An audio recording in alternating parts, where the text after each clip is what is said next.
Welcome to another 21 Hats Dashboard, brought to you by our sponsor, The Great Game of Business. I'm Lauren Feldman. I'm here with Shawn Busse to talk about the things we think business owners should know this week. Shawn is CEO and founder of Kinesis, which is based in Portland, Oregon, and he works with small businesses on marketing, culture, and strategy. Welcome back to Dashboard, Shawn. Hey, good to see you, Lauren. Always good to see you. Good to be here. I'd like to start by throwing a question at you that I hear business owners raising pretty often. That question is, I have $5,000, say, or $10,000 a month to spend on marketing. I don't know what to do with it. What should I do? I'm guessing you hear some version of that from time to time, too. And I'm wondering if you have an answer. Yeah, it's funny, too. Those two numbers you pick are really popular numbers. People often pick the 5,000 or the 10,000. It's easily multiplied by 12. And so they can kind of do the math in their head. And I think that's actually a good sort of illustration of the part of the problem is they're sort of picking arbitrary numbers. They don't necessarily know what they're trying to achieve or what it costs to do what they're trying to do. And that's not their fault, but that's part of the challenge, right? So I think some of the things I would start asking first before, like, what do I do with it is, what's the value of a customer? How much is the value of a customer for the lifetime of the customer versus maybe in year one, or for maybe it's a one and done type of business. So I think about my business, a customer's lifetime value, it could be hundreds of thousands to over $1 million. So what am I willing to do to get that customer? Versus, say, my dad, he sells a product online that's like $50. He can't really spend more than maybe $5 or $10 to get a customer. And so that's a really important thing, I think, to think of first. And then outside of that, I think there's three questions that really you kind of need to ask too, is like, how mature is your business? If it's a new business, you probably need to spend on the higher end because people don't know about you. And so acquiring customers is going to be more expensive. And you're probably going to need to orient those dollars towards that effort versus, say, maybe brand awareness or customer retention. So that maturity piece is really important. A lot of people, especially startups, fail to appreciate how hard it is to get customers and how expensive it is to get customers. So you'll see more mature businesses have smaller expenditures, but that's because they have an existing customer base that knows about them. The other thing, Lauren, I'd say is like looking at the industry. So are you in an industry for which buyers know to buy those services and are asking for them? So for example, we have some people on the podcast who do recruiting, right? It's a mature business. Lots of people know they need to hire recruiters or think they need to hire recruiters. They know to ask for it. It also means it's a very competitive space. There's lots of people competing for the same customers. So how you deploy those dollars may vary quite a bit, how mature your industry is and what industry you're in. It's really expensive to educate people to what you're offering is if they've never bought it before and they don't know how to buy it. But then again, if you can do that, you might be the only one who does that thing. So that's another piece. And then the third piece is, I think, the most important piece, which is before you spend money on marketing, is really carefully examining what is the value of the offer. Is the thing you're trying to sell and you're trying to market and promote, is it really worth paying attention to? And the more it's worth paying attention to, the less you have to spend on marketing, the less it's worth paying attention to, and the more commoditized it is, and the more Me Too it is, the more you have to spend on marketing.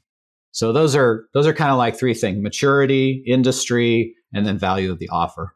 My sense when I hear this question kicked around is that even if they won't say it directly, a lot of owners, what they're really hoping to hear is kind of a silver bullet response. Yeah. Here's what's working now. Just go here and put your money on red or whatever it is. And that's what's going to work for you. Am I hearing? Do you hear that too? Is that your sense as well? 1,000%. I mean, what they're looking for is, in many ways, sort of a variation on the idea of a best practice, right? So if I were to say, come to you and say, gosh, my bookkeeping is a mess and it's not working well for me, you could probably give me some advice. You could probably say, you need to spend probably $2,000 a month on an outsourced bookkeeper. You need to use QuickBooks Online. Like there's kind of a formula of like how to solve that financial problem at the size you're at. There's different formulas depending on the size. The problem with marketing is that it's so complex now that there is no one size fits all. And so when you get somebody asking that question, they're kind of asking the wrong question. Like you said, they're looking for a silver bullet. They're looking for an answer. But even if, let's say you find somebody who's in your industry, who does what you do, and they figured something out and they tell you, I've seen this happen. I'm spending $10,000 a month on this thing. If you go and try to replicate that, it doesn't work. Why doesn't it work? It worked for this guy over here. Why isn't it working for me, right? There's so many variables that you haven't considered. Maybe in your market, the behavior of the buyer is different. Maybe your offering is just slightly different, even though you're in the same industry. Maybe the way you're executing that plan there's something in there that you just didn't realize is different from this person who's quote unquote, figured it out. Maybe, and this is a real hazard, the thing that worked really well for that specific person within that specific industry, maybe it doesn't work anymore at all. You've talked about the guy who sells pools, right? The guy who he won the battle for customers' hearts and minds through SEO and swimming pools, right? Content marketing. It was just content marketing, right? Being willing to talk about things that other people weren't talking about. Absolutely. And rising in the rankings on Google. Right. So what is that guy doing now? He's not selling swimming pools. He's selling advice on how to do content marketing, right? I mean, I think that's what he's doing, right? That's correct. You could totally copy his playbook, which lots of swimming pool companies are probably doing. And in the beginning, it probably worked for them. But soon, everybody in the swimming pool industry is doing the same thing. So even though that strategy, or I would say tactic at that point, might work in the beginning, it's going to diminish and diminish and diminish and diminish. And that is kind of the nature of marketing, is that somebody will figure something out. And then by the time other people get the memo, the thing has already started to not work as well as it used to work. And that's one of the real friction points for owners. The person we're talking about is Marcus Sheridan. He's pretty well known. In fairness to him, I think if he were here, he would say, I wasn't telling people, I don't tell people to do exactly what I did in the pool industry. I tell them to listen to their customers, to figure out what questions they're asking, and then respond to that. And if you respond better than your competitors, you will do okay in your marketing. Yeah. And honestly, I think that's better, higher level strategic advice, but it will often get interpreted to, I need to just put out content marketing like Marcus did, right? And I think he's actually operating at a much higher level. And it may be that somebody figures out how to take Marcus's strategy and put it into ChatGPT somehow to where it actually directs. I'm sure Marcus is working on that. He's probably working on it. Yeah. So I think that's something for listeners to really think about, is it's not about the tactic. It's more the strategy that's guiding things. I mean, we used to be page one of Google, for marketing, for brand, for websites, for logos, page one, very top. In 2005 to probably 2010, we owned that space. I don't spend a dime trying to do that anymore. It's a fool's errand. It's a total waste of, I could, but I'd have to spend a lot of dimes. I'd have to spend hundreds of thousands of dollars, and it just wouldn't be worth it in terms of how my customer is buying. So it's just a good example. You can't rest on your laurels and just sort of figure one thing out and then hope it's going to work forever, or copy somebody. So back to that frustrated owner asking for a silver bullet. Obviously, if it's impossible to answer that question for an individual business owner, it's really silly for us to sit here and try to answer it for hundreds or thousands who might actually hear this. But can you venture into that tactical discussion a little bit? Can you give us some way to questions to ask yourself, the approach to take when trying to figure out the right tactics to use? I mean, there are some universal truths that I would spend money on in those early days. So rather than saying I want to spend $5,000 a month or $10,000 a month, I would say I want to front load my investment in a certain realm of discovery and learning. For example, I would front load my investment around interviewing and talking to customers, just like Marcus was talking about. I would really deeply, deeply understand my customer. I would pay really good money to do that. And what I mean by that is like either my time or hiring somebody who could be maybe a neutral or more objective third party. I would look at the industry as a whole and ideally have somebody from outside the industry look at it, because they're not going to have the bias that you have when you look at it. Everybody thinks their industry is great and perfect and all these great things. I'm being a little facetious, but generally having somebody who can like look at it from the outside and go, the industry's great in a lot of ways, but in 10 years, I think there's some real challenges ahead. How are you going to adjust to those? I would look at the buyer's journey really deeply. How do current customers you're successful with, how do they go through that process? How can we make that process better? How can we make it easier to get into that journey? I would profile those customers and understand their values and your own values as an organization. So I would spend money on mission, values, purpose, the benefits you provide your customers. And then, I would spend some energy and time and money on the what's possible questions, not just all about optimizing what we know today, but also what's possible. What could we do that we've never thought about before? Because oftentimes it's those possibilities that become either a big opportunity for much, much higher growth and not just incremental growth, or in some cases, they're the thing that save your business when this other business you've had for so long gets wiped out by a pandemic, ChatGPT, some technology, changes in hiring, et cetera, et cetera, et cetera. So those are the things I would spend money on in the beginning. So you understand how to then deploy it more tactically. Of what you just said there, the thing that really leaped out at me was the idea of spending money to really get to know your customers. And as you said that, it occurred to me, of all the conversations I've had with business owners about marketing, and I have a lot because I think it's the biggest pain point that I hear people running into, the two most successful endeavors I've heard about of late have come from you and Paul Downs, who both essentially took the same approach, which is to reach out and talk to more of your target market customers, people that you would like to be working with. And you did it in different ways, but it was basically the same idea. And I think you're both pretty happy with the progress that you've made. Yeah. Very small sample size, but I think it's meaningful. Yeah, sure.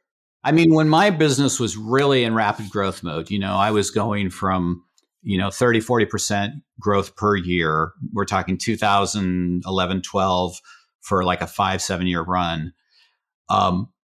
The success of that was really listening to customers and what were they frustrated by. And in my case, I realized the frustration was exactly what you started this question with, which was people had come out of the Great Recession. They knew they wanted to grow again. They were moving past that. I didn't die, but they didn't want to rehire that in-house marketer that they had fired, 3 or 4 years ago. And I thought really long and hard about that. Why aren't they rehiring that person? Why do they have this pile of money they want to spend, but they're not spending it? What could they spend it on? And the more I thought about it, the more I realized there was something broken.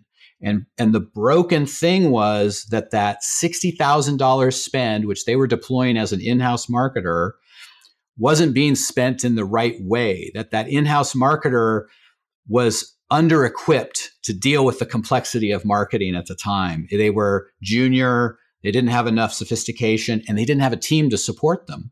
So the owner didn't understand the friction. They just went and hired marketers. And so I said, I'm going to deploy a basically fractional marketing team where you will get like a strategist, a designer, a writer, all these people that can do marketing, and it will cost you about $60,000 at the time. It was super cheap, but to Jay Goltz, I didn't charge enough. But fundamentally, that's what I was saying. I was saying spend the same amount of money, but get a different product, because the product you've been buying doesn't work. And that was me listening to the customer and understanding their frustration through a different lens, and knowing like the in-house marketer in these small businesses was probably never going to be successful at $60,000.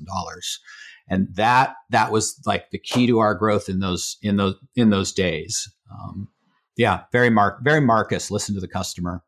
So we're running short of time here, but I got to ask you, you recently posted on LinkedIn kind of a tease suggesting that you've got a series coming in which you're going to try to answer the question why some businesses do really well with digital marketing and others get nothing out of it at all. Can you give us a little bit of a hint of where you're headed with that? Are you trying to take my scoop? I mean, I'm trying to broaden your audience, Shawn. I want people to start looking for it. Yeah, I was super motivated to kind of put that out there, because it's just really hit me. A lot of these questions you're asking, I've been wrestling with. Is like, why do these digital marketing firms exist? Because I have so many people I know that like hate them. Like they hate them. They've paid them money. They've gotten poor results. And yet these firms keep existing. And it's like, well, clearly some people are getting value from them. And then when I say digital firms, that's a broad term. It can mean social media, it can mean pay-per-click, it can mean SEO, et cetera. And I've just come to realize that this is kind of the scoop, is that under each business model, and a business model being maybe your revenue model, who your customer base is, your industry, and your offering, kind of an aggregate. Think about, if you've ever read the book Business Model Canvas, that's a really good kind of way to think about a business model. Underneath the business model is this hidden system, which we're calling the value model. And the value model is kind of like the macro way of looking at a business. And there's really about three. And those three models are chains. So think like manufacturing, networks, like media companies or Amazon, lots of buyers, lots of sellers. And then shops, which are people like me, where we solve hard problems for people, often using strategy. And if you're a product company, which is usually a chain, actually digital marketing is probably part of your mix. You need to be exposed to lots of customers. You got to get the word out there to lots of people. You got to find ways to do it efficiently and in economy of scale where your spend per person is really low. So you need a network. You need maybe a social media network. Maybe you need a pay-per-click network. You need a network to get customers. If you're a shop, if you're like me, I don't need thousands or hundreds of thousands of customers. I need maybe 10 a year, right? And so for me to just broadcast all this stuff and spend all this money and to tap into these networks to do it, it's just a fool's errand. It's a waste of money. It doesn't end up working. And so the big aha is like knowing, are you a chain? Are you a shop? Or are you a network? And once you know that, then you can start to like actually eliminate things from your mix of marketing strategies or bring them in. And I think a lot of businesses are taking advice from the chain, which is often scale, lots of things, low value per customer, and trying to apply it to either their network or their shop. And that's where that friction is coming from. So more to come on that one. I think that's already really helpful, and I will look forward to reading more, and I'm sure we'll talk about it some more. Right on. Thank you, Shawn. Shawn Busse is CEO of Kinesis, which is based in Portland, Oregon, and works with small businesses on marketing, culture, and strategy. This episode was brought to you by The Great Game of Business, which helps businesses use an open book management system to help build healthier companies. You can learn more at greatgame.com. Thank you, Shawn. Thanks, Lauren. Have a great week, everybody.